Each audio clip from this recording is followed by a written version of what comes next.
Hi, guys, and welcome to another episode of Behind the Number, brought to you by Academy Sports and Outdoors. Today, we are sitting down with former softball player Grace Uribe to talk some more on mental health, a topic that we've hit on before, but just to deep dive on her perspective, her experiences. And so, yeah, Grace, thank you so much for being here today. Thanks for having me. Yes, so happy that you're here with us. So Grace is from Huntington Beach, California, right? A little bit long ways away from home. Yes. And she's a senior this year, on track to graduate next spring. Congratulations. Thank you. So Grace, we always like to start with this question of tell us your story of how you ended up here at Texas A&M. What brought you to A&M? Oh, I love this story. So I always knew that I wanted to go away from home. Like, I love my family. I'm very close to my family. I love California, but something about just like being away from home with like a fun atmosphere, like a college town like A&M, like that's what like I was gravitated towards. So then I came on my visit. I was actually committed somewhere else. Oh, where were you committed? Yeah, I was committed to another SEC school. Okay. And then there was a coaching change, and I kind of decided to look around a little bit more. I was young. I was like just starting sophomore year of high school. Like, I was super young. Oh, wow. Yeah. So then I went on a visit here, and we went and visited. We did like a visit around the campus, and then we went to a football game, and they asked me if I wanted to come to A&M at the football game, and I immediately said yes. I had like other visits that I was supposed to go on and stuff, but I just dropped them. And not I went at the here. game. Yeah. Hey, let us know. We like went up to the office like before the game, like after eating at Slocum and stuff, and then came back down, and I like told everybody that I committed and stuff. But that's fun. it was mostly like I just had so much. So there were 7 of us in my class, and I was the 6th to commit. So I was pretty late. Okay. A lot of them had committed like in 8th grade. Like, they had been committed for a long time. Wow. So they were all already tight, and I was the only out of state. But when I came, like, we all got along so well that I was like, oh, I could see myself like being here. Oh, that's like, so nice. Yeah. That's kind of what I was going to ask you next is obviously that's such a change of like culture and dynamic, California to Texas. Yeah.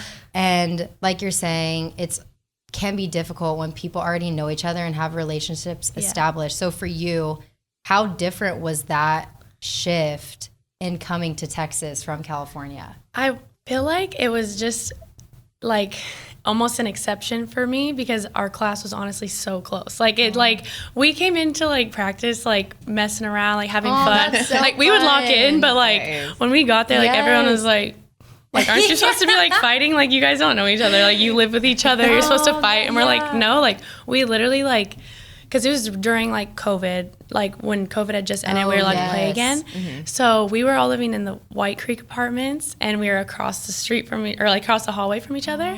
So we were just back and forth in each other's rooms. I lived with Bree, Mariana Torres, and Alexis Tippett. Oh my God, That's a fun house. Yeah. I was gonna say, I already know that's a fun house. We were just always like, we like honestly never like not got along, which was like really weird. Like, I feel like that always happens. Yeah. Like, somebody like always has a tiff, and we never did.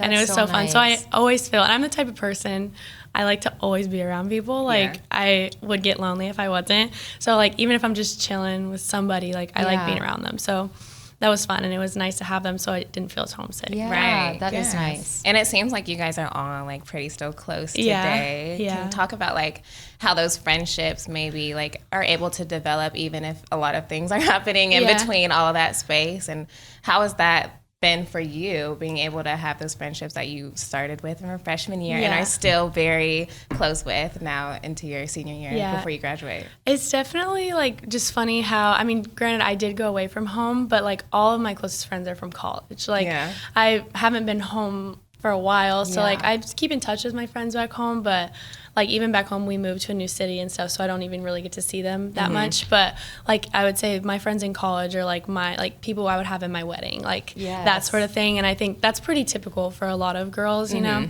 But yeah, like most of us are pretty separated now. Like, some of us have gone to new schools and stuff like that, but we're all pretty close. We still talk. We still have a group chat, you know, like we still like, but I like wouldn't trade my experience, like regardless of what it is, like I wouldn't trade my experience just because of those girls sort of thing. It's so crazy how close you do become with people here. I mean, like, even one of my closest friends when I got to school was Katie, who's now upstairs, and it's like full like circle moment that we work together now. Like whoever would have thought when we got here, we also never would have thought we would have still been in College Station at this point. But here we are now. But it is like so many people that you meet. I'm not going to name drop all the people, but there are like your friends for life. And you don't think about that when you come here and how much they'll impact you and your journey and experience when you're with them. But you're truly like sisters. Like you live with each other. You eat with each other. Everything, you do everything. Everything. So like family, it turns into family. That family that you kind of left. For sure. Did, because of these friendships and because of you, like we said earlier, coming from California to Texas, did that, like mentally, you're saying your friends kind of helped you feel a little more comfortable and adjust? Did they help with you in terms of like transitioning from your performance, like softball performance, actually on the field? Did they help with that adjustment? Because it's kind of a jump, like coming from high school to college, and now for you, you're out of state. It's a different environment, different surroundings. How did they play a role in terms of like your softball specifically? We were, I think, the 7th ranked recruiting class in the nation when we came in. So we were like, a lot of us kind of took over the field. So I think like us, we were young, and we wanted to learn from the older girls because we knew it was different. Like it's a job at that point. It's not just something you go do on the weekends. It is 100%. And it was always like a grind, but now it's like this is what you're here for, you know. So I think like us all being on the field together like that, just we already had a bond, so there was chemistry. But we definitely wanted to learn from the older girls and what they had to say and like leadership and stuff. But I would say just because we were all on the field and like pushing each other, that was nice. And then I would say maybe the next year is when I started to get closer to some of the older girls, and that's kind of when I feel like we connected with them more. Just because, like, same thing, COVID, we couldn't even hang out with each other. Like, COVID, it was just freshmen. So COVID was your freshman year? Yeah, it was. I didn't get the year where it hit, and then they had to leave. I was the year after that. Okay, yeah. So, but there was still, like... lingering. Yes, I was going to say, they're still lingering after that, because I think that's when 2021 is when they pushed the soccer tournament back, like... to the spring semester, like and it was like we were in a bubble. So like, you're right. We didn't even like. I didn't even see our locker room until sophomore year because we couldn't go in it. We had to change at home and then come and play. That's so crazy. Yeah, and wear masks. I forgot that I feel like I totally forgot that we did that too. But us different. We had seen everything. For you being that's like your first experience here on campus. How did that have an effect on you mentally? Because it is so isolating. Even for our team, it was like, don't hang out with anyone on the team who you don't live with. Like that in itself is super isolating because you cannot hang out with anyone else.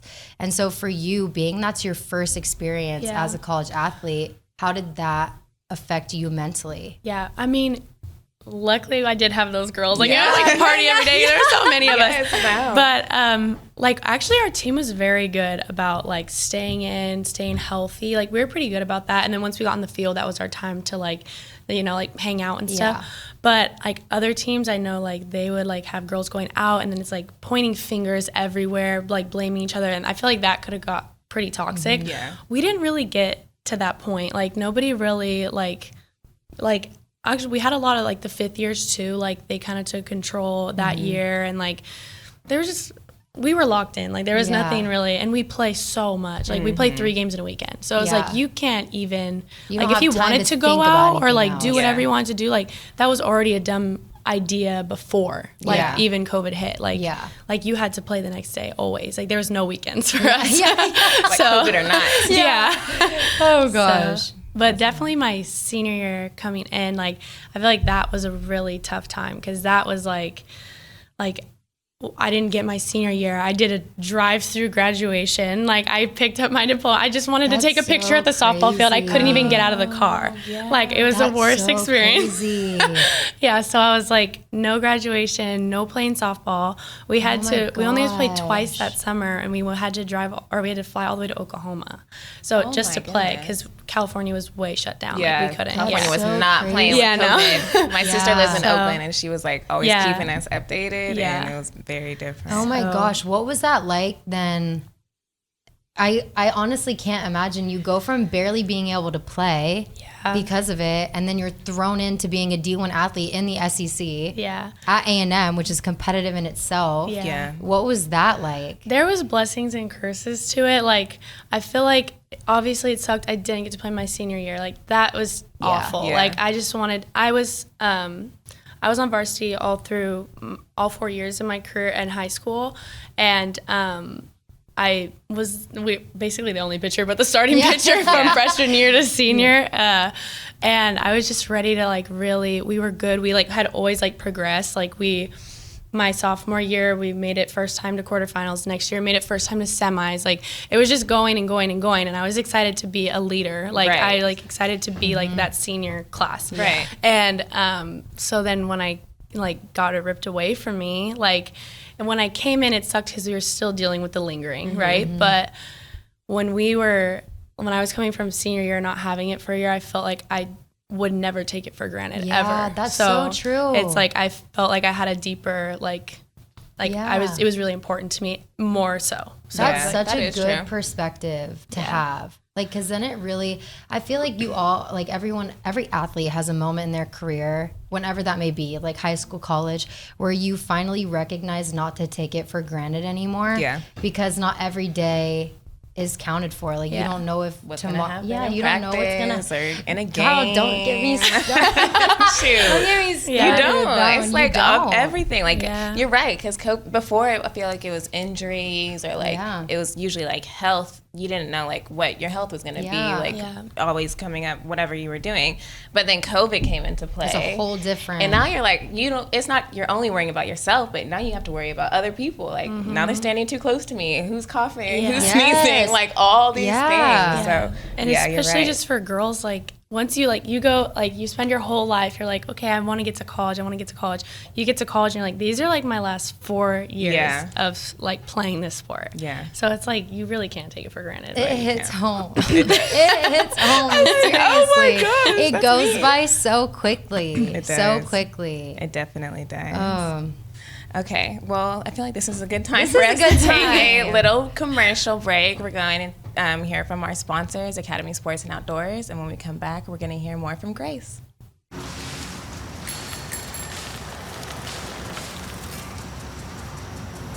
At Academy Sports and Outdoors, bikes for the whole family are just a click away. Buy online at academy.com with our free in-store assembly. Your next set of wheels, plus helmets, pads, and water bottles will be waiting for you at our in-store pickup counter. Get to the fun faster with our in-store pickup and free assembly at Academy Sports and Outdoors.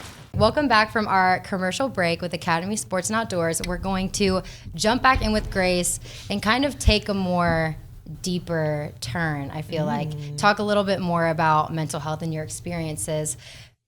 People don't talk about them very often, and it's a topic that's not brought up very often and should be discussed, I personally think, a lot more in college athletics especially. For you, what are some things that you maybe battled with mentally that you weren't expecting to throughout your experience as a college athlete?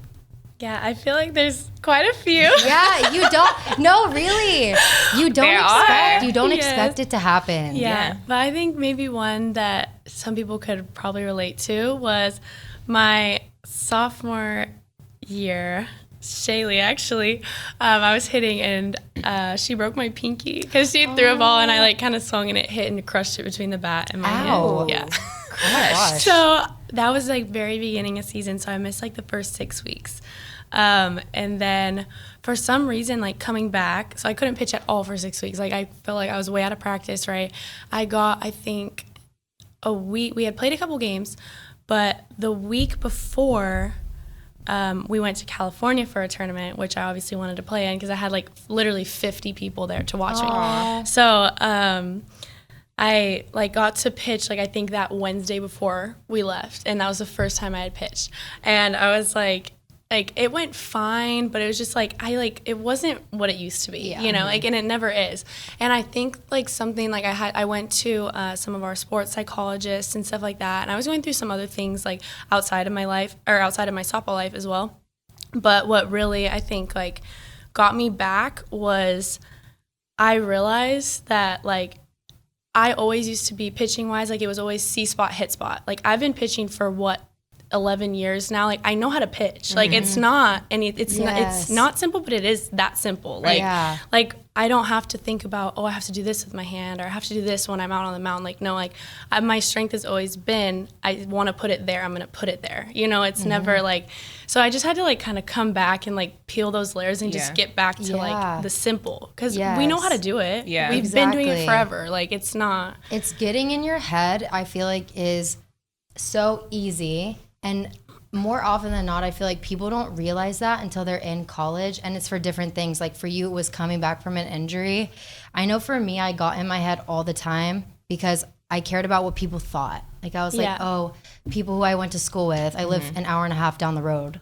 Like people who I went to school with, they're going to be looking at me like, why is she on the bench right now? Right. And it's like you get in your head, and every little thing that's so simple and that comes so naturally is then you're like forcing, and you can't recognize, like, why am I forcing all these things about how I play a sport that I've been playing for, God, over 10 years. And it's so weird because you've never experienced those things before, and trying to get out of it, it's hard. Why do you think, like, why do you guys think it is such like a drastic thing that athletes experience once they get to college? Because like you said, we are growing up and we go through like all these ages and phases of life playing the sport to get to this level. Like we are eventually here, like at the place we wanted to be.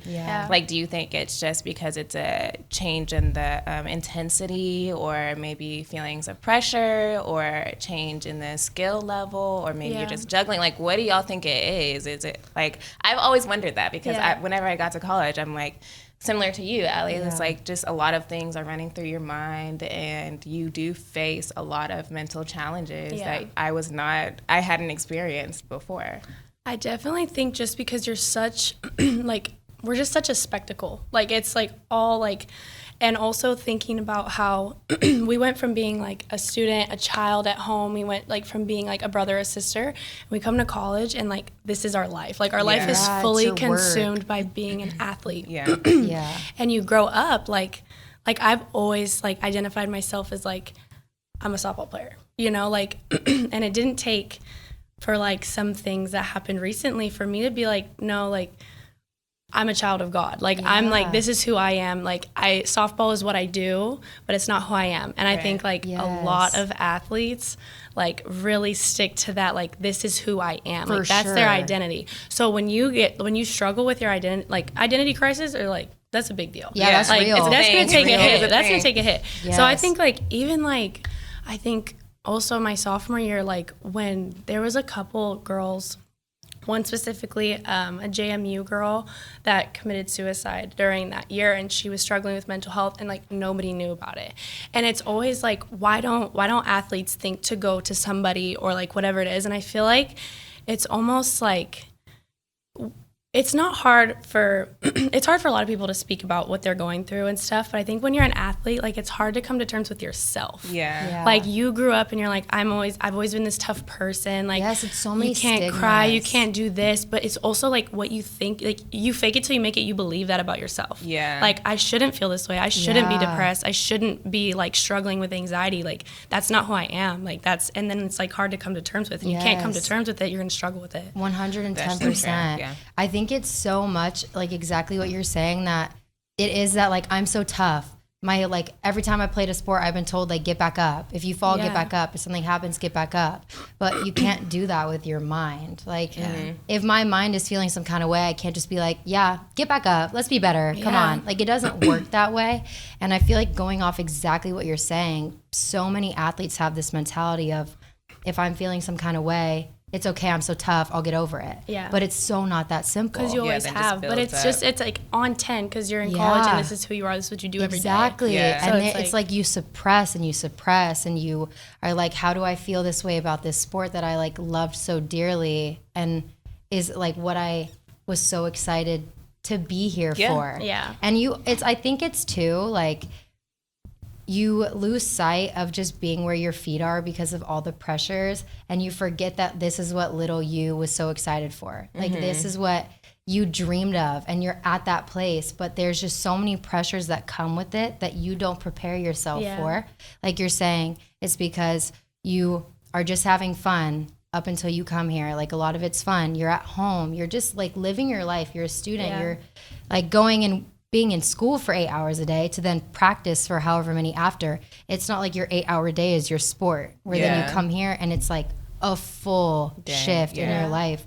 And so I think it's so many things that people don't recognize because you've never thought to think about it before you come here. Yeah, that's true. That's such a good question, though. Like, I've always thought about it because I would always be reflecting on like myself and like just situations I found myself in. And I feel like, why am I feeling like this? Like, I have never been this person to myself. Like, I didn't recognize like my own emotions and my own personality at the time. And I'm like, where is this all coming from? But just like, you guys made a lot of great points. It's even like, I like thinking of things like when Simone Biles took a step back, like that was such a big deal. Such a huge deal. Because you can't do that. You're not allowed to. You're not allowed to have feelings. You have to compete. Like, you know, and it's like, that's how it feels. Like, I feel like you can't step back. Like, exactly. So. And it's, I feel like the job, it's that part that's like, it's a job at that point. There's so many instances where we're so blessed with so many opportunities to do things when you come here and you're a college athlete, and especially in our time that we had at A&M, like we were blessed with so many resources, so many things, being able to travel with your best friends, like that's so much fun. But they're also in return, it's those effects of it being a job. It's like your day to day, it's so consistent. It's what you base everything in your life off of, down to what you put in your body and what you eat. Like every single thing, that becomes a lot. I feel like that's a lot of pressure to maintain in and out day by day. Every that day. Might also stem from like a feeling of guilt. Like you feel like you feel so lucky to be here and have all these resources, but it's like also like I feel this way, like I can't help it, and then you kind of feel like I shouldn't. You're like, why am I like I'm in Texas A&M. I got this and this. Like get over it. Like you're right. What, based on your experiences and since you've been here, what ways do you feel like the athletics department has taken action or effort to support mental health and student athletes who are experiencing it or learning about it, or just in general? I definitely think that I utilized like our sports psychology. I utilized that, and I thought it was helpful for me. I went and I just kind of like I said, I was going through injury. That helped. They are able to help you through things sports related, like they like will take you back. They'll run you through some like exercises and stuff that'll help you with that. But also like I said, I was going through a tough time in my life outside of softball. Like I just sat there and I vented and I talked, and that's all I needed. Like I just needed to hear myself say it out loud, and then it kind of clicks for you. Like, oh, like I just needed to say it, you know? Yeah. So I think like definitely utilizing that resource was helpful for me.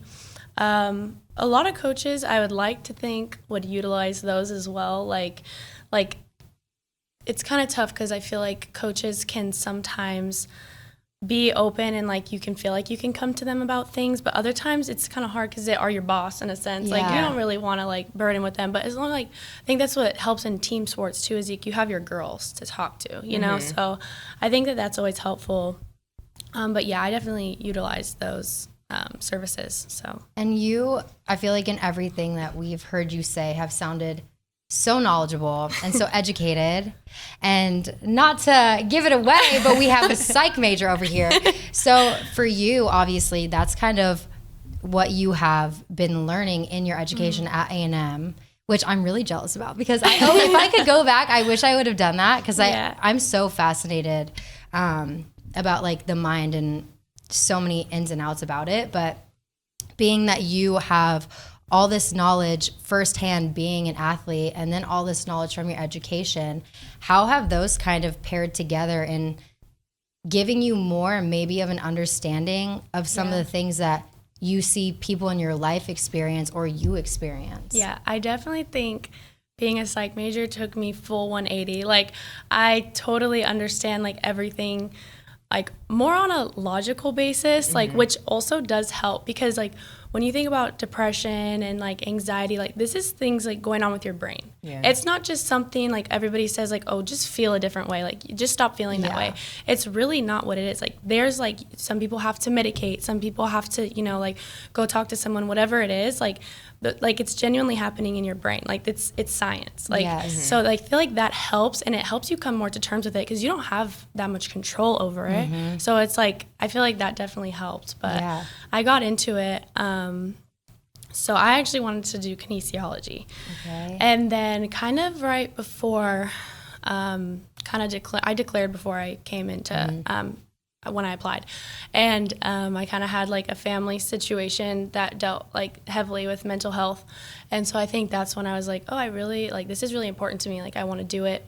I want to learn more about it. So I've taken like multiple, and actually the most fascinating for me is all my neuroscience classes. Like those, like I do really well in those classes. Like they're just like, just seeing that, like, sure it's so interesting. Yes, it's like everything that happens in your brain. Like there's a system for everything. There's like, it's just so cool learning that it's like, it's not you. It's like your brain. You're right. You know? No, that is. So, it is. Yeah. That's good to have. I know that helps me sometimes. Like just when I'm like overthinking like the most minute thing or even like the most smallest change in my schedule, and I'm like, I don't know why I'm freaking out about it, but I do that, okay, you'll know. But yeah, you're right, sometimes it is good to bring logic to it, because then you can like really think about things, or like you said, it's like factual information. I feel like helps people like come to term with things and like understand things, and maybe ask more questions behind like, oh, well, why? Like why? And then you have like a root, I guess, or like a source of where it's coming from, or what's stemming it. And it's also it's like comforting. So that also helps. Like when you're more comfortable, so like you're gonna have less anxiety about it or worry about it and stuff like that. So I feel like that's helped me. Like personally, I just and having like a unique approach, I'm sure for you, if friends or teammates have voiced anything to you about what they've experienced, then you can come at it like in a different way. It's almost like a built-in psychologist. I'm like, Grace, don't expect a call from me. I used to always come into the locker room and be like, you want to know what I learned today? Well, basically, this happens when this happens in your brain. That's so crazy. That's so cool. That is so cool. Do you know what you want to do with your degree? Okay, so I got into it, not only because of like mental health reasons, because it would have just helped, but I really wanted to do forensic psychology, like FBI. Are we two in the same? Oh my gosh. Grace, I'm not even kidding you when I tell you that initially was what I wanted to do when I came to school. Yes. And I don't know why I ended up being a communication major. Yeah. That is exactly what I wanted to do. It is, gosh. Yes. I'm like, it is so, well, because me and my mom will like watch like Datelines every night. Like we're doing the 2020, like we're going to do that stuff. But I ended up switching my path. Okay. I'm sorry, I didn't want to hurt your feelings. Allie's over here getting so excited. I'm like, oh my gosh. I'm like fangirling over here. She's like, but actually not anymore. Yeah. The only thing that really stopped me was like FBI and stuff like that. That kind of like takes a toll on your family life, and I really do want to be a mom and a wife and like all those things. So I didn't want to be like moving around all the time and stuff like that. So I'm now deciding I think I'm gonna go for my PhD, and I want to do behavioral psychology or like so cool. That is amazing. And do like therapy and stuff. Like that's so eventually in my future that I want to do. That's awesome. That is awesome. That is wonderful. And you are going to be able to also come at it with a different approach, being that you have, I'm sure every human being has had their own experience with mental health. It's just looked differently for everyone. But you being that you have a unique perspective on it, being an athlete, going through many things I'm sure in your life, even talking about how you had a family instance before coming here, you are able to then provide such insightful personal experience to people. Like that's so wonderful. And I can see like your passion for it. Yeah. And just the fact that you know like this is what you want to do, and you know like that's what you want to work towards, and it's you're passionate about it. I feel like that it's not even going to be work for you. Like, it's funny because like I was like have never thought really honestly coming in, like I really didn't want to do kinesiology and like do physical therapy and stuff like that, but once I like got into it, like I do like well in my classes simply because like I just am so interested in it. Like I feel like I like retain information better than maybe like a math class or something. Yeah. That's true. That's true. It's kind of like too with almost, it would have been the same with physical therapy, but when you are in like a physical therapist position or a counseling position or a psychologist position, it's cool being able to see growth. Like you have someone come in and their health is hurting in some form or fashion, physical, mental, however it is, but you're able to then watch them grow and see growth within themselves. And I think that that's so rewarding, especially when it's something you're passionate about. Like you're witnessing change in people's life, and that's so cool. That is cool. I think in like an ideal world, I'd want to do sports psychology, like at a university or something. Yeah. That would be awesome. But yeah, I always stayed away from it because I was like, I'm kind of an emotional person. So I'd be scared. I'd be like sitting there like, like crying with them. So I'm like, so I think you get desensitized to stuff like that. So I'm like, that's so funny. Well, that's Grace, so great. let me know when you're qualified. Okay. We'll set up an appointment. Wait, we'll make an appointment. Our own little separate thing. I'll be on the couch with my pillow under my head, telling you how I feel. That's so funny. Well, before we close, we always love to ask our guests if they, why did I just say if they can put their journey or collegiate experience into a cheesy tagline or not cheesy tagline, what would it be? First thing that comes to mind. Can't have a rainbow without a little rain. I love it. It's so great. That is great. And it's a fact, too. Yes, seriously. It's true. It's blessings in disguise that come out of adversity, 100%. The rainbow is the best part of the rain. The rain. Well, Grace, thank you so much for coming on with us. This has been a lot of fun. It really thank you. We appreciate your vulnerability and passion and just being able to share your experiences with us. Thank you. Yeah, guys. thank you so much. Yeah, great. Awesome. Well, this has been another episode of Behind the Number, and we will see you guys next time.